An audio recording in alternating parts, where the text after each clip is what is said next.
Alors maintenant, tu vas dire si c'est vrai ou si c'est faux. Écoute bien. Florent raconte l'histoire de son cousin dont toutes les dents sont tombées. Florent raconte l'histoire de son cousin dont toutes les dents sont tombées. Tu mets pause pour réfléchir. Oui, c'est faux, hein. Il raconte que son cousin a des dents de vampire et pas que toutes ses dents sont tombées. Bravo si tu as dit faux. Écoute bien. Quand elles ont réapparu, elles étaient comme des dents de lapin qui poussent tout le temps.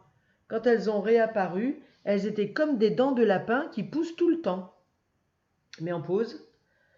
Oui, bien sûr, c'est faux, hein. Dans l'histoire, Florent, il dit que ce sont des dents de vampire, pas de lapin, hein. Donc bravo si tu as dit faux. Écoute bien. Pour s'amuser, les enfants imaginent à quoi vont ressembler les dents de Loulou. Pour s'amuser, les enfants imaginent à quoi vont ressembler les dents de Loulou. Oui, c'est vrai, hein, ils imaginent des dents de souris ou bien des dents de loup. Donc bravo si tu as dit vrai. L'un des enfants dit qu'elles seront toutes petites, l'autre que ce seront des dents de loup. L'un des enfants dit qu'elles seront toutes petites, l'autre que ce seront des dents de loup. Oui, c'est vrai. Arsène Lataigne dit qu'il va avoir des dents de souris toutes rikiki comme lui, hein. Alors que Dédé, lui, il dit qu'il va avoir des dents de loup parce qu'il s'appelle... Il aura des dents de loup-garou parce qu'il s'appelle Jean-Loup, comme un loup, L-O-U-P, hein. Et donc, c'était vrai, hein. Tu as dit vrai, c'est très bien. Loulou leur défend de se moquer de lui. Loulou leur défend de se moquer de lui. Non, il leur défend pas, hein. Il se défend. Ça ne veut pas dire la même chose. Quand on t'attaque, tu te défends. Par contre, moi, si tu veux faire une bêtise en classe, je te défends de faire une bêtise. Tu vois, ça n'a pas le même sens. Et donc, il fallait dire faux parce que pour se défendre, donc il dit que c'est impossible d'avoir des dents de loup, hein. Donc très bien si tu as dit faux. Et enfin, mais à la fin, il se tait, hein. Il dit je me suis tu, ça veut dire qu'il se tait. Et se demande si ses copains n'ont pas raison. Mais à la fin, il se tait et se demande si ses copains n'ont pas raison.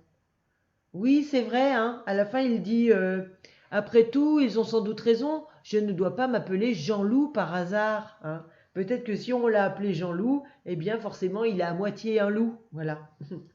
Alors maintenant, tu vas prendre ton fichier. Non, alors, non, oui. Avant de prendre ton fichier, tu vas lire donc toute cette partie du bonhomme qui lit. Et si tu lis bien, tu peux tout lire. Si tu as besoin d'aide, tu y vas voir la vidéo d'aide pour la lecture. Et puis tu mettras en pause la vidéo parce que là, tout de suite dans cette vidéo, je vais t'expliquer le fichier. Alors, le fichier. Donc le fichier, c'est page. Ça va venir. Alors, c'est page 56 et 57. Dans la page 57, on va réviser le son E de yeux ou E de nœud et E de fleur ou E de... C'était quoi l'autre? Cœur. Voilà, ça y est, ça me revient. Alors, on regarde, je vais agrandir. Dans l'exercice 1, on te pose une question, voilà, et tu dois y répondre. Attention, fais bien une phrase, mais une majuscule à la fin et une majuscule au début et un point à la fin. Je suis fatiguée aujourd'hui, je dis plein de bêtises. Ensuite, dans le 2, tu dois compléter avec les mots qui sont là. Attention, il y en a un que tu n'as pas besoin d'écrire, c'est un intrus. Et si tu as des difficultés, tu peux t'aider de ton livre parce que c'est une partie du texte du bonhomme qui lit. Dans l'exercice 3, tu dois écrire 1, 2, 3 dans les carrés pour dire quelle est la phrase qui raconte le début de l'épisode, la phrase qui raconte la suite de l'épisode, tu mettras 2, et la phrase qui raconte la fin de l'épisode, tu mettras 3. Il faut ranger les phrases dans l'ordre chronologique, l'ordre de l'épisode. Dans l'exercice 4, c'est une devinette. Donc tu lis la devinette pour trouver de qui on parle. Ah, on va faire l'exercice 5 tout de suite. Je te dicte les mots et tu entoures les mots que je te dis. Alors en premier ici, tu entoures cousin. Cousin. Ah, fais attention, tu te souviens de la règle, hein. Cousin. Avec le Z de oiseau. Ensuite, ici, tu entoures mystère. Attention, ça se ressemble beaucoup. Mystère. Ici, tu entoures semaine. Semaine. Et à la fin, dent. Attention, avec un en, dent.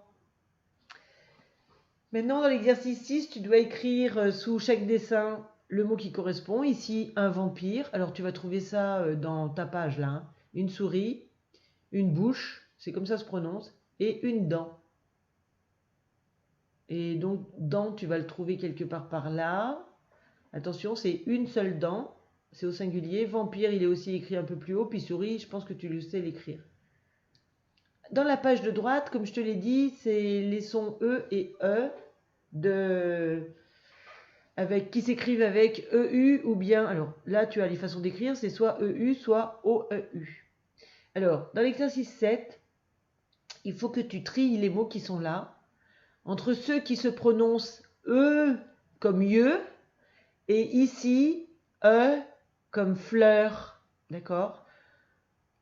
Ensuite, dans l'exercice 8, tu dois lire tous les mots et tu vas voir, il y en a, à chaque fois tu vois EU, mais il y en a un parmi tous ces mots qui ne se prononce pas comme les autres. Tous se prononcent E et il y en a un seul qui se prononce E. C'est lui, l'intrus, tu le barres. Dans l'exercice 9, tu dois compléter les mots soit par E, soit par heure. Donc ça fait forcément E quand il n'y a pas de R, et quand il y a un R, c'est heure, d'accord? Et alors il y a peut-être ce mot-là que tu connais pas. Alors il faut que je t'explique. Une banlieue, c'est une partie de ville où il y a beaucoup d'immeubles et qui est autour des très très grandes villes. Donc c'est pour ça que si tu n'es pas allé à Lyon ou à Grenoble, tu peux pas savoir ce que c'est une banlieue. C'est pour ça que je te l'explique. Sinon, tous les autres mots, tu les connais. Dans l'exercice 10, il faut remettre les sons dans l'ordre pour écrire 3 mots. Normalement, tu vas y arriver facilement. Dans l'exercice 11, tu dois découper les mots en syllabes et écrire une syllabe par case. D'accord? Et dans le 12, tu dois enlever ce qui est en gras dans chaque mot, remplacer par une des syllabes qui est là et faire donc un nouveau mot. Et là aussi, tu les connais tous les mots. Voilà. Je te laisse donc à la lecture en premier et ensuite au fichier et je te retrouve pour la correction. À tout à l'heure.